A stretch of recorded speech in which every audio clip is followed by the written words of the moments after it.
You're listening to the Longer Haul Youth Ministry podcast with Jody Livingston and Chris Trent, episode number 56. That's pretty bad. That's pretty bad. Welcome to the Longer Haul Youth Ministry podcast, helping you survive and thrive in youth ministry. And now, your hosts, Jody Livingston and Chris Trent. Well, hey, everybody. Welcome to the show today. Thanks for tuning in and listening wherever you are and wherever this finds you. Thanks for making this episode today a part of your day. If it's your first time checking out the show, welcome. We are super glad you're here and checking out the podcast. And if it's not, and you're a repeat listener, a member of the Longer Haul community, perhaps, well, welcome on back. Welcome on back. Jody, we're glad you're here too. I'm glad you're here. Jody and I, man, we're a couple of youth pastors. Actually, I'm a middle school pastor. Jody's a youth pastor here in the Atlanta area, man. And we are so glad that you've stopped in or came back just to hang out with us because we love sharing life with you guys. Let's do this thing. Yeah. So grab some coffee. I like coffee or something. And, sit back. We're going to have a good episode today. You can find us beyond here on the Twitter sphere at Jody Livingston. It's Jody for the record, especially if you work at Starbucks, and at Chris Trent. And of course, over on the Facebook at The Longer Haul. Dude, they always get my name wrong. I literally was about to ask that question. So they get your name wrong at the Starbucks all the time? Yeah. So you know what I've started doing? I've started giving them names of like theologians. Oh, that I know they can't spell.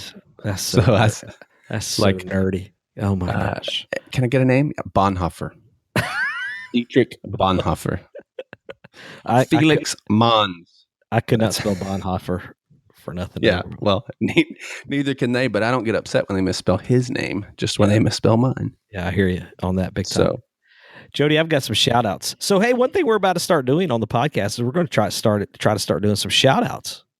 Shout outs to people that we've come in contact through the podcast, through the Longer Haul and various things. And I've got a couple, Jody, that are awesome. Or meet on the street. Well, that'd be pretty random if we ran into somebody that listened to this podcast. But here's a couple.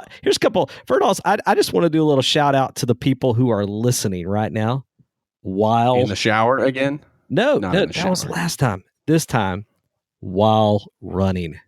Man, if you're listening, so I am crazy enough right now. I've never been a runner in my entire life, and with my son, we're doing the Couch to 5K. I'm in week 4, and I'm terrible at it, but I'm going to keep doing it. And but sometimes when I'm running, guess what I do? I listen to podcasts. And so hey, if you're running and you're listening to this, just raise your hands up in the air like Rocky right now. And don't stop running. But don't stop running. And don't fall like I would do. Here's a couple more shout outs. Hey, I have a former student who listens to this thing that is now a youth pastor. What up? That means you are really old. It's true. But what up, Higgy, a.k.a. Philip Higginbotham? What's up, my man? Little shout out to you. Philip, I bet they misspell your name at Starbucks. It took me a while to even learn how to say his name back when he was a student. And, Philip, you know this, Jody, you know this kind of kid, right? Philip was the kid that you had to like put up with. And then now that he's a youth pastor, he's reaping everything that he's. Yeah. That's great. And I love it. When we talk and I hear stories, I'm like, and he's dealing with parents and stuff. I'm like, yeah, man, you go. Yeah. What up, Philip? To be you right now. I appreciate you, Philip Higginbotham. You're the man. I'm proud of you, for real. Hey, one more shout out real quick. I met a guy. I was in Fort Worth, Texas over the weekend speaking at Youth Lab at Southwestern Seminary. And hey, what up, Sean? Met Sean. He came to my breakout on the book and was hanging out. And then at the end, he came up and he's listened to some of the Longer Haul. And so, hey, Sean, what's up, man? Appreciate you listening if you're still listening. And listen, if your name just happens to be Sean and you're not the guy that I met, but you want to consider this a shout out for you, There you go. This one's for you. Or Philip Higginbotham. Higgin. I'm sure he's going to appreciate that. Either. If your name is Philip or Sean and you're listening, shout out to you. Shout out to you. Love our listeners, man. Love our people. Hey, man, we're all in this together, man. Yeah. Seriously. All in this together. Hey, so how was Youth Lab? You had a busy week last week. You were doing mission stuff, and then you went from that straight to Texas. Yeah. Right? So our middle school choir was down in Orlando last week, doing a middle school choir trip, and I don't lead that trip, so I was along for the ride, hanging out, sleeping in the bunk beds with the guys, hanging out, and to clarify, not with the guys, I was in my own bunk bed. Yeah, I mean, it was awesome. Had a great time. I was able to preach a couple times during the concert, share the gospel. That part was really, really cool at a men's center and also at a family shelter type thing, homeless folks, and met some great people there. So that was really cool. And then, but Wendy and I flew out Friday morning super early, like dang early. It was crazy. It was so ridiculous. And we flew to Fort Worth and hung out Friday night and got to meet some cool people. Got to hang out with some cool people and spoke on Saturday early afternoon and had a great crowd show up. We talked about the book, Consider This, that I wrote about longevity in youth ministry. Had a good time, man, and heard some great stories and had a play. I got to hear some really cool people too. That was, man, I love going to conferences. I love speaking at conferences, but typically I sneak in and listen as well. And like I snuck into Walt Mueller's. I didn't have to sneak in. I mean, I didn't really sneak in. I went to Walt Mueller. I'm just picturing you like lurking in the back. Like, yes. I went to Walt Mueller's breakout, and man, he is so good. Golly, he's good. And then I had to follow him, which was terrible.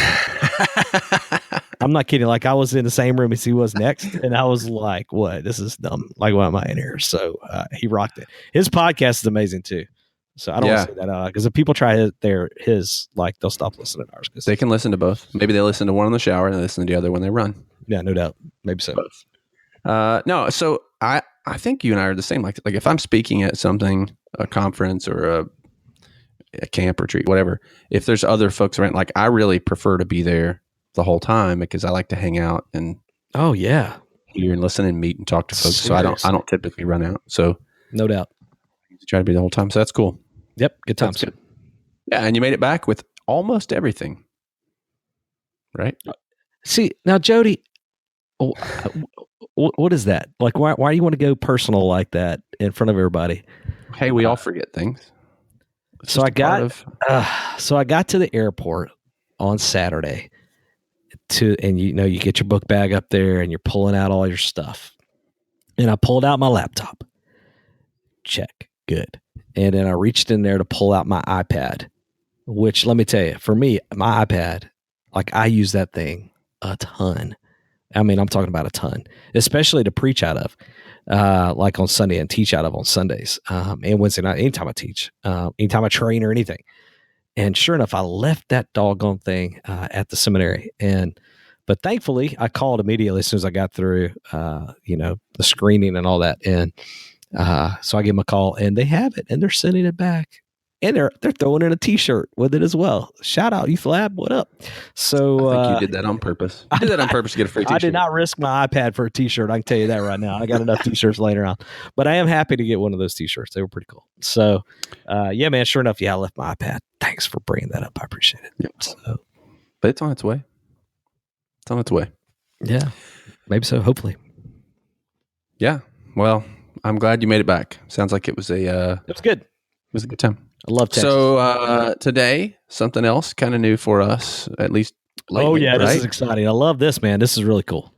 So a few episodes ago, back in episode 53, we had Bubba Crowder on talking about fundraising, and he is with 52 Threads and Fund the Nations, and they are coming on starting today as a sponsor.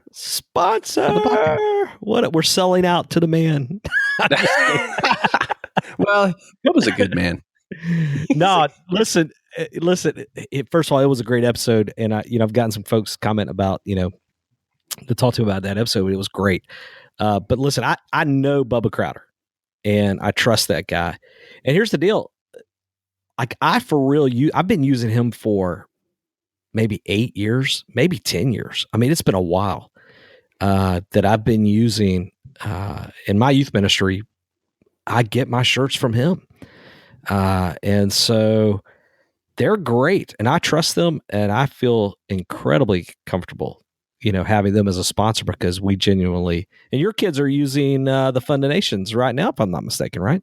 That's right. Yep. We're using, both my girls are using Fund the Nations right now to fundraise for missions stuff. So it's great. It's great. Yeah, listen, if you need a t-shirt, a t-shirt design, here's the beautiful thing about Fund the Nations and 52 Threads. And keep in mind, just to make sure we're clear, that's the same thing. Fund the Nations is their mission trip fundraising side of t-shirts, and 52 Threads is their you need a shirt for your group kind of thing. You need a shirt for your group. You need a shirt for DNOW, something like that. And what's beautiful, they have done so much for missions. First of all, they're up to $15 million right now towards people that people have raised for mission trip and for adoption. As I say, they also do like adoptions. It's not just mission trips. It's not just mission trips. Yeah, it's fundraising shirt. So that's incredible right there, that part. But the other and this is for real. This is legitimate right here. Is that their design work is always free. So in other words, you call him up, you email them, you get the process started. One of their design guys or girls is going to reach out to you and say, "Hey, what do you want?" And then you come up with a design.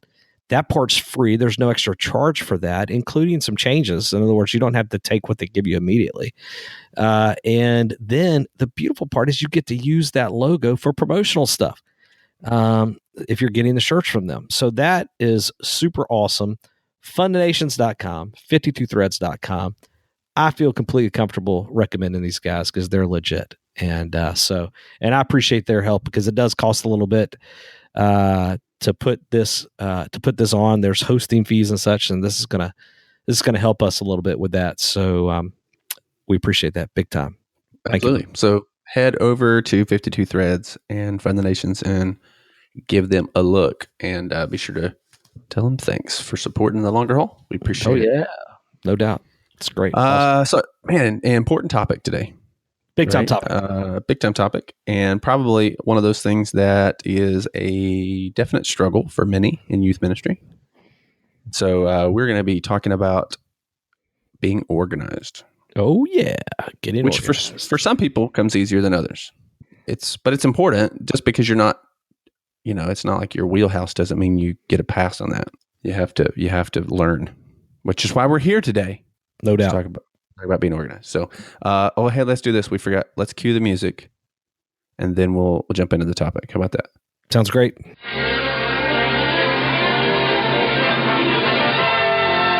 now we're pleased to bring you our feature presentation.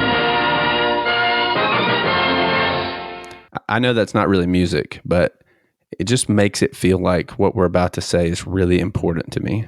Yeah. You just like playing with your gadgets. Yeah. All right, so here's the deal about organization. Here's what I know.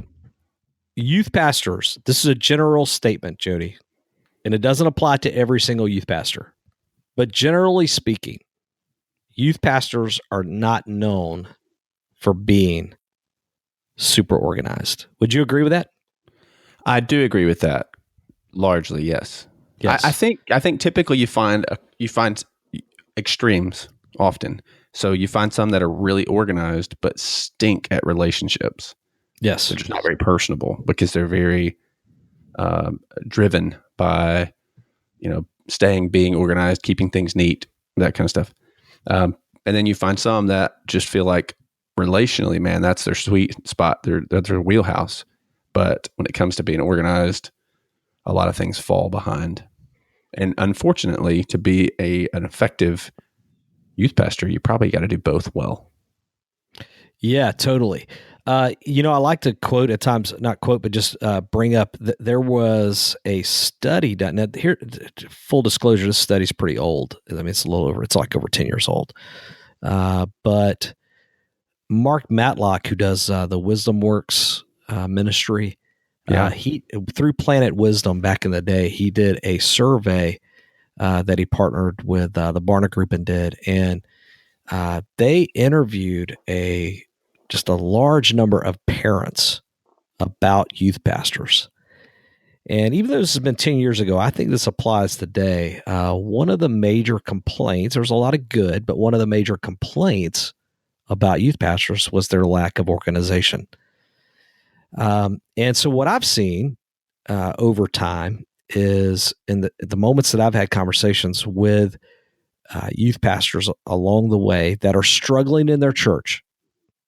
It's not always tied to this, but some youth pastors that are struggling in their church or are struggling with staying somewhere for more than 2 to 3 years. Often it's tied to the fact that they struggle with organization, because ultimately their cool sermons and their cool games and their personality can only take them so far. And then there comes a moment where parents or people in the church start getting frustrated with the lack of organization because they're tired of trying to register kids and it not working. They're tired of things not being organized the right way, or a lack of communication, all these different things. And so as a result, man, some guys really struggle, some girls really struggle with that. And so I still have a lot to learn.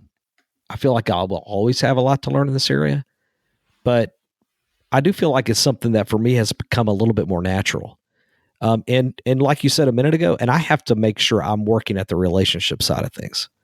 I have to make sure I'm reminding myself to hang out with kids and not just make sure everything's going really well.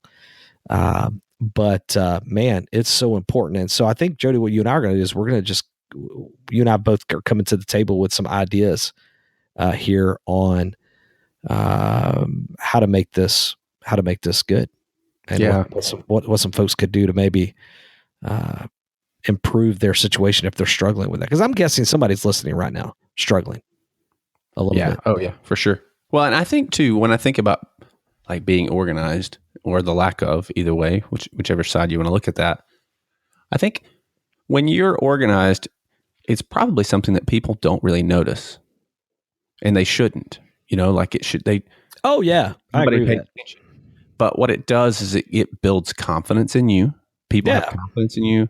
It builds like with parents, they're going to feel like their kids are safe with you. But no parents are like, hey, I just want to say thanks for clearly communicating what time you were going to get back today from that trip and actually being on time. Thank you. You know, I just want to thank you for having all of those release forms together. Even though I had to fill out, a dozen forms for him to go on that trip, at least it was organized. Yeah, thank you for that. Like, that's not going to happen, But when it's not there. oh boy. then you're in trouble. Well, and listen, let's be fair, Jody. One of the things you and I both are bringing to the table here, having done this for a little while, and I say this nowadays, is now as a parent who has to fill out all of those forms and has to do those kind of things. I hate that stuff. Like, I get so tired of filling out forms and trying to sign up for things online and all that. And I know the difference between organizations that do a good job and organizations that do not. Yeah. Oh yeah, for sure. Well, I mean, you see it, you do it enough, you see it, you kind of figure out what's working, what's not. And you recognize really quickly, like, these people don't really know what they're doing. Yeah. And we don't want to present that to parents. So I think this is important.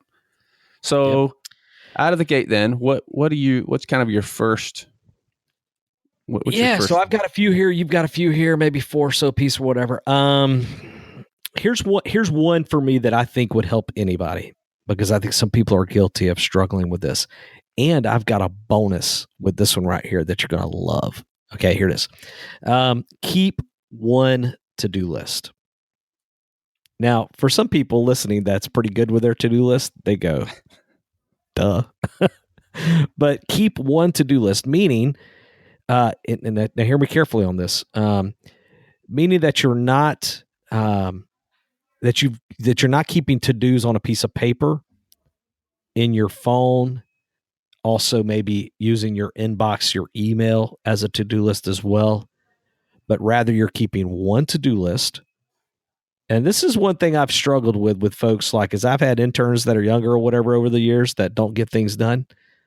I don't understand. Like, if it goes on your to-do list, this sounds like rocket science right here, but it doesn't come off of your to-do list until you've done it.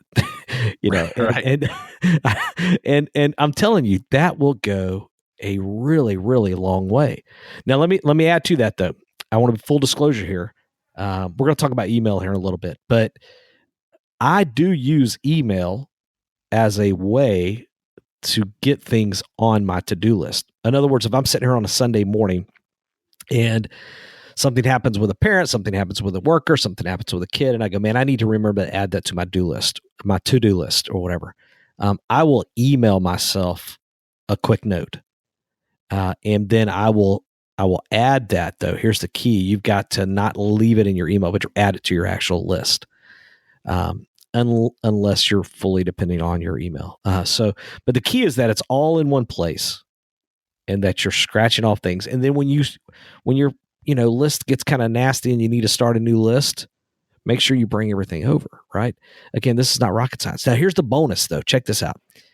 If the emailing yourself something sounds appealing, I just found this app. Jody, do you ever do that, by the way?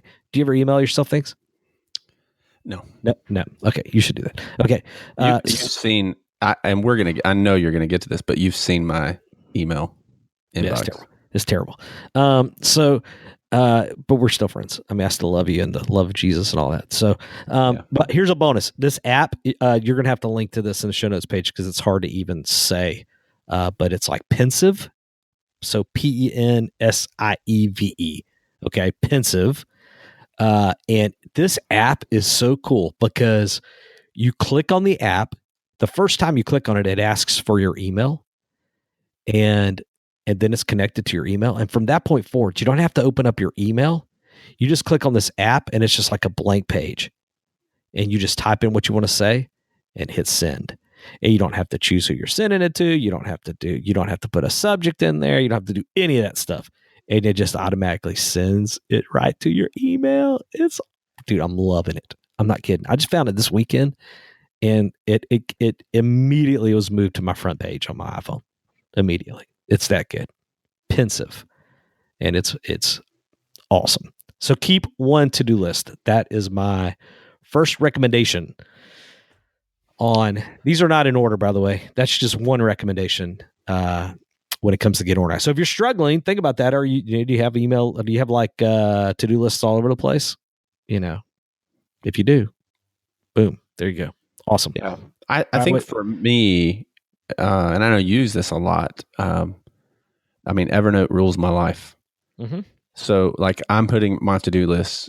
What I found for myself is that everything has to live in the same place, not just my to-do lists, but like everything. So I use Evernote for those to-do lists. I have a note there that's to do, and I have a folder there for it. And I just make it look, you can put little check boxes there in Evernote. And so like, if I'm in that situation on Sunday morning, rather than sending myself an email, I just open Evernote on my phone and add it right then, because I'll forget. And if I send it to myself in an email, it'll get buried amongst the many others that I have there sitting there. And and I do think it's wise that you know that, Jody. Ultimately, the key is this. If you're struggling with getting things done and you feel unorganized, the point is simply this. Is your to-do list, however you're doing it, is it working? And if it's not, you need to figure out why it's not working and make it right. Yep. Yeah, you just got to find a system for you. There's all kinds of stuff out there, but one of the things that I found helpful for me, I have a tendency to get distracted rather easily. So so are you doing yours right now? What, my to-do list? Yeah, no. Like, are you still on to-do list, or are you giving us your organization idea? This is both. Okay, that works. So what I do is I kind of have I have my Evernote, right, where my whole life lives, but I have, like, if I'm working on something, I generally have a notepad on my desk, And so if I'm working through something and I start thinking, oh man, I need to remember to do this later, I will write it down on that notepad and then come back to what, so I don't actually leave. It's not like I'm like squirrel and jump over and start on something else and then come back. I can put that in the notepad. Then when I'm done and I get to a stopping point, then I take those things and I transfer them over to the Evernote to-do list. Because that's key. But that works, man. I mean, that's the whole. Works. That's the point, though. Like, so the point is, though, you keep that one, your go-to master list. That becomes, man. That's it. You got to do it that way. Yeah. And like, even if I'm sitting down, if I'm studying, even when I'm doing like just my devotional time, I have to have a notepad there because I will start thinking of things that I need to do later. And if I'm not careful, I'll end up, chasing that instead. And then I don't actually accomplish anything. So I found the notepad trick helps me a bunch. And then I just take that and put that back in Evernote when I get to a stopping point. Because if I open Evernote at that point, then I'm done. Like, done. Because that's where everything is. Yep. So that good. Works for me. Okay, so here's something that I have found extremely helpful, and that is creating and using templates for everything. So when it comes to being organized, instead of having to reinvent the wheel each time, I have templates that I use. So if it's, and I mean this goes from everything from recommendation letters that you end up writing for scholarship stuff, to parent letters, to information packets about trips.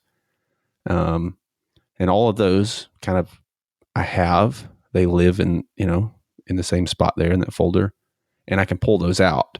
And then I know where they are, first of all, because they all live in the same place, but it also keeps me from having to spend forever trying to do work again that I've already done, which distracts me from doing other things. And it saves me a ton of time as well, which I think is probably the issue when we talk about organization, right? If you're disorganized, you're probably spending a whole lot of time doing a whole lot of things that you don't have to be doing.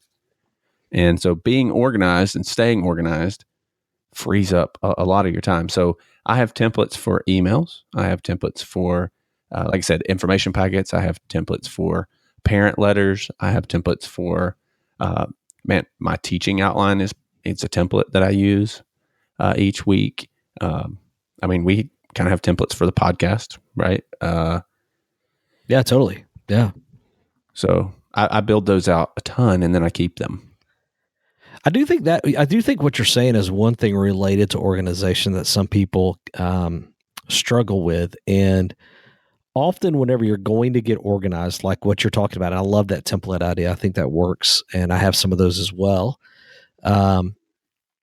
Is it feels like on the front end that it's taking a ton of time. Yeah. And and some people I think that struggle because they don't realize, but on the back end, it's going to save you just so much more than that. Yeah. So yes, setting down, making that template, figuring out how to do templates, making a folder for them, all that goes into that. It's honestly, this is a small version of that, but like in email, having a signature on your email. Right. So you don't have to do that. So you don't have to do it every time. It's most people go ahead and do that, but that is an example of, it takes time on the front end to do that.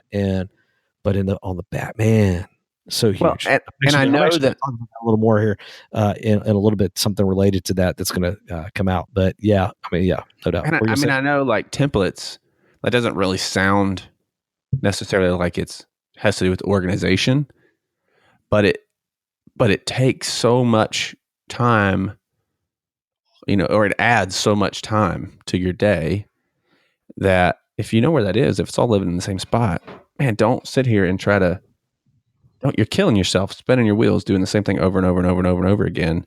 Do it once, keep it someplace, and come back to it over and over. And you can find a lot of those templates too. Like, you don't have to reinvent that. Yeah. If you got to do a scholarship recommendation, those things, gosh, they're terrible. I hate doing those things so much. Yeah. Hey, you know what? Guess what? Middle school pastor, don't have to do them often. Man, I think I just finished the last ones I had to do. I do mostly high school recommendations these days, like private school type things and stuff like that. But yeah. But again, when you talk about looking and coming across to parents as being organized, having a template goes a long way in that. And listen, and let's be clear about that.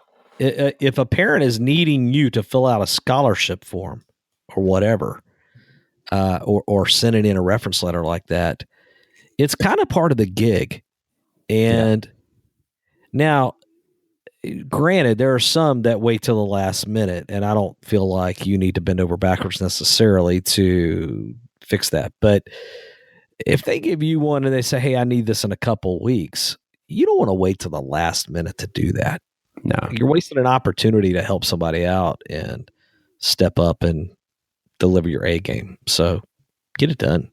Use the template. Yep. All right. Beautiful. What you got? All right. This is all for you, Jody. Let's talk about email for a second. I knew you were going to say it. Listen, I need to help you. You need to come. You need to come to support group, because here's what. Okay, so organizationally, here's what I'm going to. Let me just give you a couple tips related to email.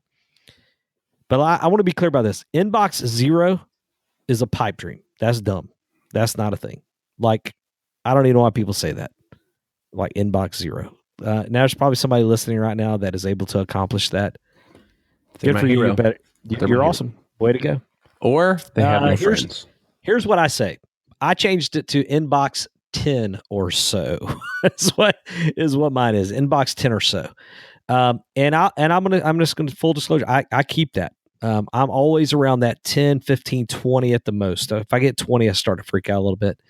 And here's a couple tips with that though. So to kind of give you to kind of date me just a little bit here. I was doing youth ministry before email. Golly, that sounds terrible. And usually you laugh and make some snide remark right there. I can't, because I was as well. So okay, good, awesome. So with that, I remember reading an article about being organized, and the article said, because literally I had like a little thing on my door. That's where my inbox was. Like my mail, like actual paper mail would come to that. Notes.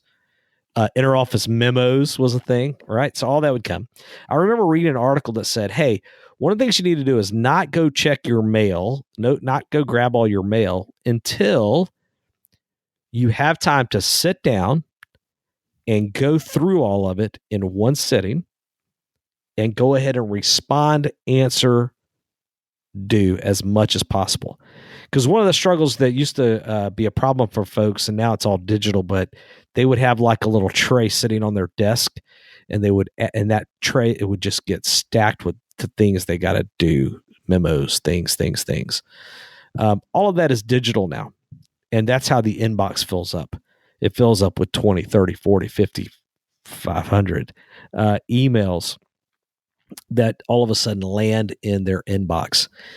So one thing if you struggle with email, one thing is you need to tackle it. It's going to have to be a moment where you really sit down and tackle it and go hard at it. And it's going to take you a long time. You're going to probably need to make some folders. So if you are using your inbox to save emails that you may need to look back on at some point, get those things out of your inbox. Learn how to make folders, whether you're using Outlook or Mail or Google, whatever that is, Gmail. Learn how to make folders. So if you were to look at my email inbox right now, you would see a camp folder. Under camp, you got camp, for the last 8-10 years or whatever, of folders where those emails are saved. So if I ever need to go back and look, I can go back and look, but they don't clutter up my inbox. That's terrible. So one thing, so you're going to have to do a hard sit down, get it all organized, that part. And then moving forward, regarding that article I read way back in the day when there was actual paper mail, try to only touch things once as much as possible. In other words, when you read an email, if it's something that you just need to hold on to the information and you need to possibly be able to look back on it, have yourself a folder for that if it's related to an event you're doing. Or like I have a one that's just called that literally is just called processed. And for me, it's just where I just dump things and it'd be like a saved folder essentially. But man, I just drag and drop it in there. I get it out of my inbox. I may need to look at it again later, so I want to save it. But for now, it's just information. Get it out of my inbox.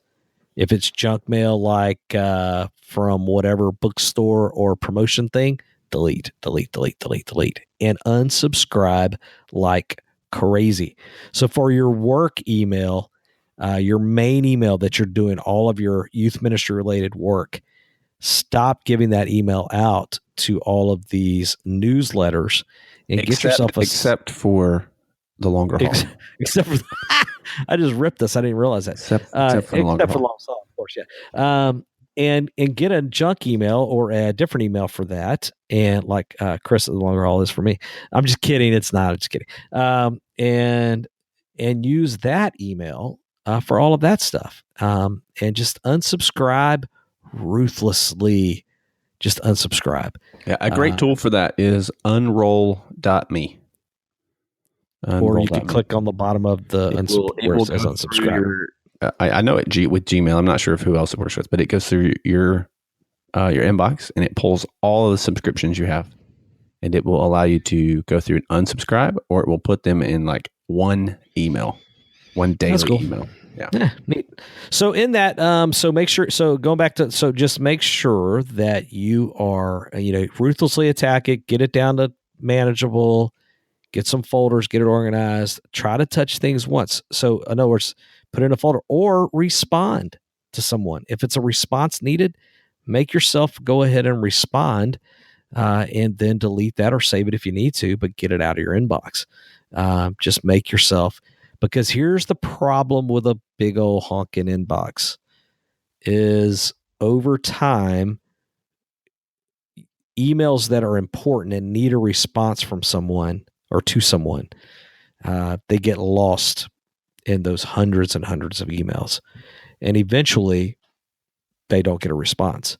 And then eventually you start to gain a little bit of a reputation for not being trustworthy with email. So I know it's pain, but man, those are some things, honestly, that have helped me.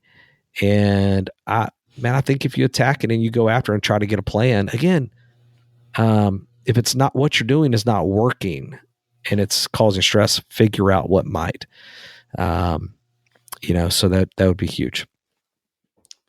I like it. I don't do it, but I like it. And I should. Next episode, I'm asking you accountability. It's gonna be the same. I don't even want, should I look? Let me see. I'll look. Now this is like combined. I'm not going to tell you. I'm not going to tell you, Jason. No, you got to tell me. Full disclosure, man. Our listeners deserve full disclosure. Okay, right now I have 1,342 unread emails. I don't even know why I'm friends with you, Jody. That stresses me out so bad. So bad right there. So most of those are not on my like church email. I keep that one well managed. It's just my other that I don't. How do you subscribe to a billion newsletters? Get that many emails? I don't understand. I enter a lot of giveaways, man. I don't know. Yes. No, I don't know. That is amazing. So, how many of those are church related? You think? Oh, not many. No, that one I keep. I keep that one. Like if I look at the boxes, the vast majority are the other. All right, good for you. Okay. Pensive though. No, that was the thing. That's helping you. Unroll.me is what I would check out on that one. Yeah, awesome. Okay. So all right, what you got? I want to. I've already kind of said this. I'm going to say it as kind of a freebie, and then I'm going to refer back to something, and then I'm going to go to a new one. Is that okay? I know that's kind of cheating because I'm going like 2 in a row. Yeah, man. I mean, if you want to, you freaked out on me on our top 10 episode whenever I came in with 6. But you had an extra. I don't have an extra. I'm just doing 2 at once. This is not really a top 10. This is just us going at it. So, I would highly recommend Evernote to everyone. Seriously. Get it on the desktop. Get it on your phone. It syncs across. It's beautiful. You can I mean, you can use it. But here's the thing with Evernote. And you and I use it, Jody. Jody and I are using it right now together. Like it's kind of our main go-to when he and I are like we've got a list for podcast interview ideas and all that, and we both go to that shared note and add notes to it all the time. It's great. Yeah, it's fantastic. But you have to kind of put everything there. That's what I found. If you don't do it all, you won't do it at all. So I could talk about Evernote forever because I love it so much. And if you've listened to the podcast for a while, because you've talked about it before, right? That's right. So it's a great episode. Episode 39 of the podcast was an interview with a guy named Brett Kelly, who literally wrote the book on Evernote. He wrote Evernote Essentials, and we do a super deep dive in that episode on how to use Evernote in like so many practical ways, both for ministry and job or personal life. And I use it for both. So if you haven't, episode was that? 39. So if you haven't listened to 39, I would highly recommend you go back and do that. Okay. So here's another thing that I found. This kind of falls in, I feel like you're giving super practical, like things, which I guess is more of your strength. And I'm just kind of giving more of like hacks and cheats of what I do. Sorry, man. You give people Jesus all the time. You know, I give them organization. It's all good. So I use manila folders like crazy for events. So like, what are you talking about? I'm going to explain it if you'll give me a moment. Okay. So after D-Now, I just got to be clear with you. I like the last thing in the world I expected you to come out with is manila. I'm just trying to track with you, but I mean, it's probably brilliant. I don't doubt you. I was a big vanilla fan in the. I don't think you said that right. Manila Vanilla. Yeah. Milli Vanilli, buddy. No, I never listened to Milli Vanilli. It was Manila Vanilla. That's how that's. I'm just kidding. That's not a thing. I know most of our audience probably is like, I don't even know who Milli Vanilli is. So Milli Vanilli, man, they made a name for themselves, but yet they lip synced the entire time. Robin, what was their real? Anyway, sorry, they didn't even actually sing that. All they did was like lip sync and dance. Yeah, I'm not even sure they spoke English, the guys who were dancing. Anyway, so I use manila folders a lot for events. This is primarily where I use it. So when we have D-Now, for example, I will take, at the end of that, I will take a copy of like all of the paperwork, a hard copy of the paperwork, the roster, who all came, the groups, the book, the registration form, all that. And I will put it in manila envelope and I will write out, what it was and the date. And then I will kick that away and keep it. I do that for my mission trips. I do that for camp. Basically any major event like that I do so that I have a hard copy year to year. Now I will put digital stuff in Evernote, and I know I could scan it and put it in Evernote, but and sometimes I do that as well, but I have found it extremely helpful. I cannot tell you how many times I go back and reference those years. Now you could do a folder, I guess, in a filing cabinet. And I do that some for a while, but when you stick around for a bit, that gets full, So I just put it in an envelope and seal it up, right on the front what it is, so I know where it's at and I can get back to it. Having that year to year is extremely helpful because a lot of times you're doing similar things. It goes back to kind of almost like the template thing. Yeah, totally. And so, but to have that hard copy there, because here's the other part. Say you leave or something happens and you're not there anymore. Having those hard copies there can be extremely helpful for whoever comes next to be able to look back and see what was done before. Because they're not going to have access to all your digital stuff, most likely if it's in your Evernote file or if it's wherever. So anyway, I found that super helpful. And I will do that. I've done it forever and ever, and still do. I think I picked that up from, what was it, Youth Ministry Management Tools back in the day. Jenny Owen, Youth Specialties, great book on that. That was one of the things that they had mentioned in there. And It could also be one of those things that I just did before we really had access to all the digital things, and I just have kept doing it because it worked. Yeah, and I'll be honest with you, Jody. There's been moments where I regret, because I really, full disclosure, I don't file anything anymore, like at all. I can't. I mean, rarely ever do I put paper in a folder or something like that. And but there have been moments where I feel like I need to, and I don't have a system. I've lost that system, and I feel like I lost it when I should not have lost it. So I think it's good that you're doing that, and I really need to go through all mine honestly and kind of clear out all the old junk and start fresh, because there's some times where it would be a lot quicker, I feel like, to be able to reach in and grab out a piece of paper that has last year's schedule on it for camp or for my Dallas mission trip, Well, like what instead of having happens to pull sometimes, it like, up. oh man, what was the name of that hotel in El Salvador, right? That we stayed at, like, Yeah. and I don't have, I mean, that's not a digital, that's someplace, but I remember. Did you stay in a hotel in El Salvador? Did you do that? We only did 1 year. Usually we That's cool. Usually we do host homes for our high school folks. We stay with host families wherever we go, which is, That sounds crazy in a good way. Yeah. Like awesome. Sure, there's some amazing stories comes out of that. yeah, I almost got fired over that the first year. Okay, you ready? This is gold. What I'm giving you right now, this is gold. If you're not doing, look, this is not for some people that have been doing this a while. You're already doing this, I suspect, and for some of you, it's already intuitive and you're already doing it. But if you're not doing this, this is gold. What I'm about to give you right here. Now, I call mine a do this next year list. Yes, I do this in Evernote. Okay, so any event that I have,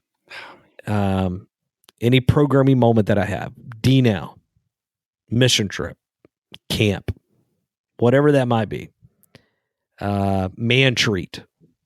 What? Which is what awesome, was that? by the way. Man treat. It's our guys retreat. Oh, okay. You should see the hat that I had made through 52 threads, by the way. That is incredible. Sewn pat. It's amazing. Anyway, whatever event that I do, I have a do this next year list. I go into Evernote. I used to use notes or something, I think, before I jumped into Evernote world. I used to use a piece of paper, not even kidding. Like I would have just a piece of paper in my back pocket, that I kept with me the entire week. But any moment that something goes wrong that should have been organized better, that should have been communicated better, or a ball was dropped, anything that maybe would make it better, where I go, man, if we would have done it that way, that would have been so cool. Or you know what, this year we totally underordered on the pizza. Or this year we totally should have, what would have been helpful is if we would have had some adults set up tables beforehand. Anything that comes to mind like that, I brain dump it into my do this next year list. And what has happened over time is, as a result of that, doing this next year, you slowly, first of all, you stop making the same mistakes over and over again, which parents and adults will greatly appreciate. And not to mention that, I think it's also a deal where I kind of want to do it right. I kind of want to get it right. I don't want to make the same mistakes over and over again. So this do this next year list is just great for that. But here's what's so great. It's not just about the nuts and bolts. It's also about the creativity. There are just moments where I go, man, if we could do that, that would be so much. I mean, that'd be so awesome if we, had that. And so it's huge. It's probably, in terms of just administrative, organizationally, nuts and bolts, it has helped me to look better than I probably am, like in terms of like youth ministry among parents and stuff. Because again, like if you are doing registration for camp one morning and you all of a sudden you realize, man, we don't have enough pins out. If next year you add to your do this next year, like, hey, we need more pins, and next year you actually do it. Oh, by the way, Jody, I was terrible at remembering to look at my to-do list. There was a period of time where I was like, okay, I had one, but I didn't actually look at it, so it became worthless. So I actually set for myself a reminder to, to look at my do this next year list, and it helps. So start there, man. Anytime. Do this next year list. Do you do so? You say you do yours in Evernote? Yeah, I do it in Evernote. So what I'll do is in Evernote, I've got like a folder for events, and then within that, I'll put a notes for next year. So when I sit down to do the event next year, when I open up the folder, which I will naturally do for me, then it's sitting there waiting. Beautiful. Yeah, it's great. I love it. Okay, so here's something that I have started, and we actually talked about this in 55 with Roger a bit. We mentioned this when we were talking about planning for camp, right? I have a shared calendar and I back calendar. So when we sit down to plan for, I don't know, D-Now, camp, mission trip, we make a list. We sit down and we make a huge list of everything that needs to get done between that moment and the event. And then we take everything on that list and we assign it a deadline. Okay, let me ask you this, Jody. I want to keep. Okay, so here's the question: is this your last one? Well, I have one more, but it's small. Okay, so this is mine as well, which I wrote down. Use a countdown. Yeah. Of some. Yeah. So we're doing the same one here, which is great, right? Yeah. Because and the key, what you just said to me is, you take the time to write down everything that has to happen, every little detail that you can think of. I mean, smallest detail. You got to make yourself stop and do that. And that goes back to what we talked about earlier in the episode where I said, man, it's like a real pain to have to stop and do that because it takes so much time. But dude, in the future, it's going to save you so much time later on. Yeah. I mean, really, it's an hour, right? I mean, if that. Oh, yeah. Depending on. But then the peace of mind that comes with that of just knowing. Yeah. Oh, wow. Oh, and check this out. Next year, guess what? It's probably the same. You start with last year's list. That's right. And you add to it your do this next year things. It's builds and builds. And all of a sudden you are an organizational like a Lego ninja building on things. I'm just throwing it out there. I mean, I'm just dropping it. Yeah, so I back calendar and then I set reminders on those. So I don't just do back calendar is not a word I use very often. So you literally mean you look at the camp is this date and you go backwards from that date is what you mean. So like we actually do our D-Now in November. I know a lot do it in the spring, but we do it in November during the time change weekend. Hey, we do that too. I know. Because you're always asking for leaders. And I always say, you're probably sucking up all my leaders. You can't have leaders because I'm using them. So we do it that weekend. So like we sit down and we say, okay, November. And then we back up. We say, okay, our registration closes here. And then we map out like, okay, promotion, social media posts, emails, cards out, graphics to the printer, cards, ordered, things ordered. And I'm not going in any order here. I'm just throwing out things I'm thinking that go on that list. When does registration open? When does promotion start? When do we order the food? Place the food order. When do we have host homes secured? The packets, information packets that go to the host homes or the host families. When does that go? And so every small little thing we can think of, we write out, we assign it a date to be done, and then I assign those things to people. So I'm not doing all of those things myself, and we do that with that shared calendar, and then we set reminders so that I make sure that they're getting done. And here's the key on that is you got to leave yourself a little bit of grace period, right? So you want to give yourself a little more time than you think it will take, because most of the time, a lot of those things will take longer than you think. So even in their back calendaring, make sure that you're being realistic about those dates and expectations. So like what happens then is all of a sudden we're like a month out and everything's done. Registration's open, but everything's done. Like shirt designs approved, all that stuff. And we actually give out our shirts as students register instead of at the event. Dude, That's a bonus, brilliant idea, by the way, right there.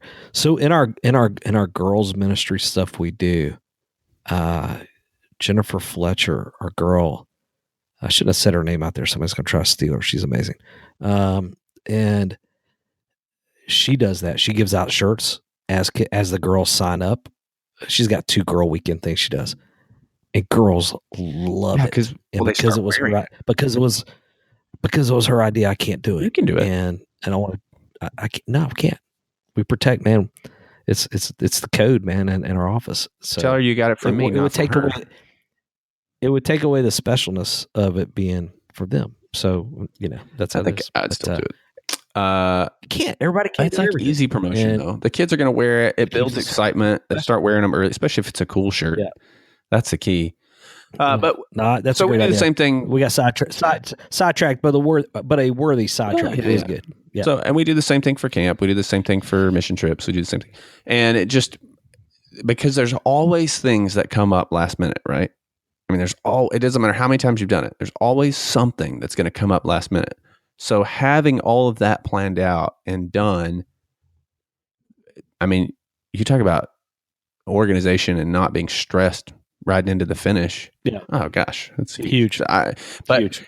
For us, it's a shared calendar with everybody who's going to be responsible for things, and setting those deadlines and taking that time to sit down and do that, and just making a list of every little thing you can think of. And then, like you said even earlier, as the event goes, you think of things that you didn't think of initially that you're having to do. Add that to the do next year list, and then and I would say even on that, to do next year and when it needs to be done. Go ahead and say that in the note, because you won't remember the next year when. You'll just remember that it needed to be done. Yeah.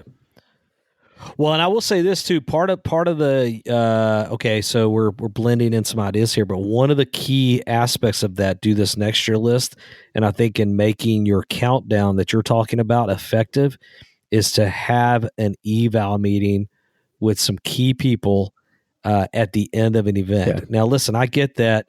Let's full disclosure here. I'm in a little bit larger situation than maybe the average person listening. Jody, you're more of an average type setting. And then there are some that are listening that are maybe very, that would be qualified as like smaller church ministry. That said, though, whether you've got people that are officially working in your world or whether you're working with all volunteers, for you to get a few key people to sit down and unpack that event. What could we have done better? Yeah. How could we make this smoother next year? This is what I have on my, I met like people that are involved. I've got key people, volunteers and people that work, with me, that I say, hey, keep a do this next year list. And so we come back together at the end of the event, and then you add all that ahead of time. But that, again, that requires you taking and setting a meeting. But, man, it makes it so I would say at the very least, include an evaluation form, right? I mean, so we do that. We put one in our host packets I'm talking Disciple now specifically here, but we do an evaluation form. All of our students get an evaluation form, all of our volunteers. And we just include that in the packets or in the books for them and take this. So at the very least, do that, right?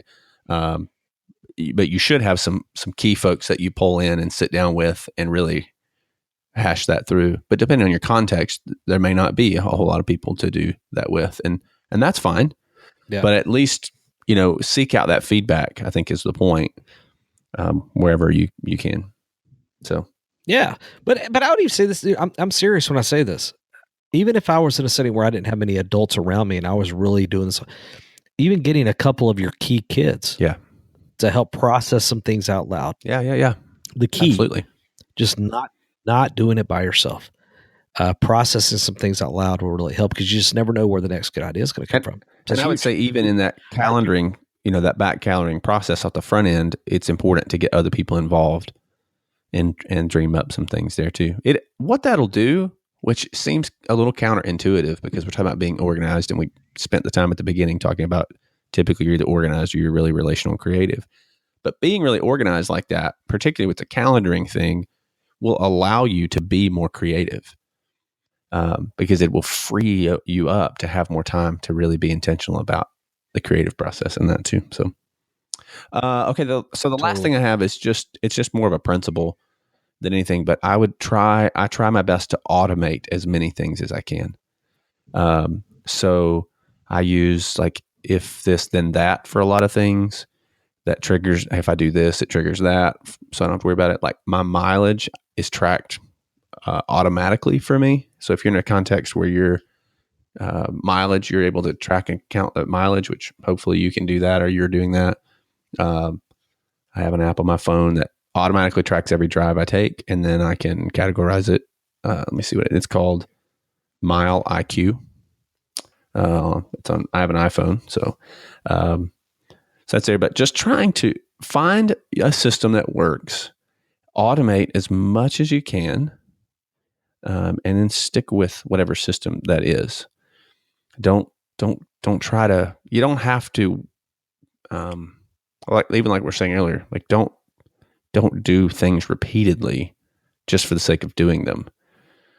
If you can automate some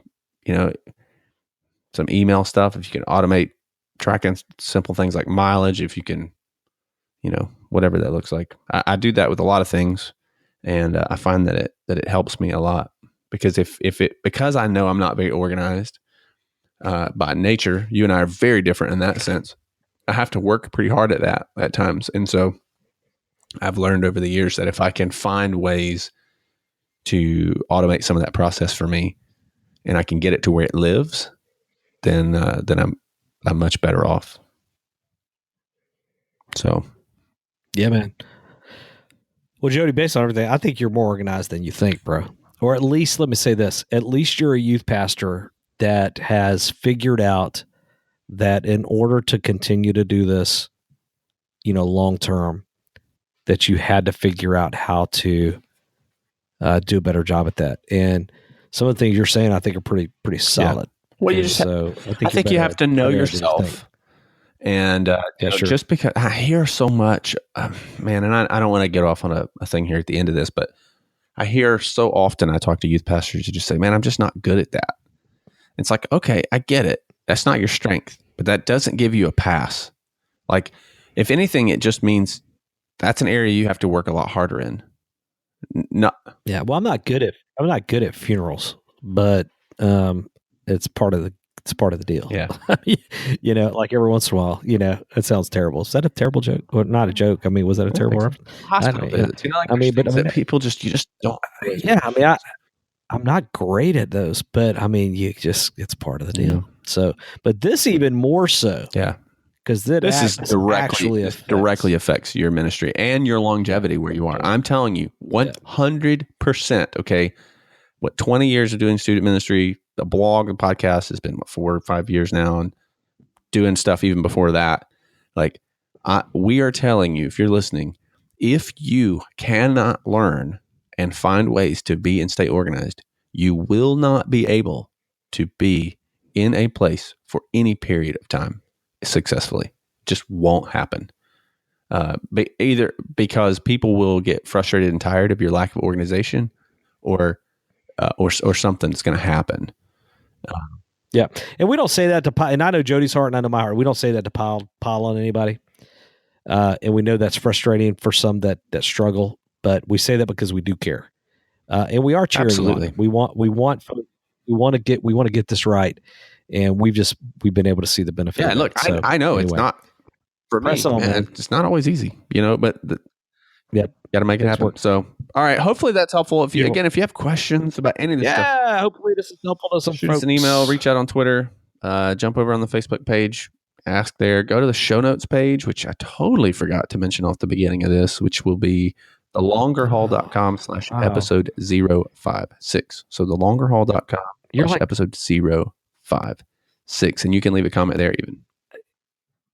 And you're like the podcast expert. I don't know if expert is the right word, but yeah, like you're the guru. Yeah. So, hey, and don't forget our awesome new sponsor, 52 Threads and Fund the Nations. Seriously, if you need shirts, if you need hats, dude, their hats are amazing. The one I have for my man treat's amazing. Drop me an email if you want to see a picture, Chris at thelongerhaul.com, and I'll send you a picture. Why don't you just post a picture on the Facebook page and they can go and see it there? because I love getting emails because it means people are listening. So anyway, so yeah, awesome. So check them out. And Jody, this has been fun, Hey, if man. you're enjoying the podcast, make sure you subscribe so you get this goodness every week as it comes to you. And you can listen in the shower or when you're running or I don't know, whatever else Chris comes up with if we're random. Oh, the list is going to get long, brother. Yeah, Real long. So anyway, I think that'll do it for this one, man. How about you? We're good? I'm good, man. That's it for me. Take care, everybody. We'll catch you next time. Oh, dude, we can't say this.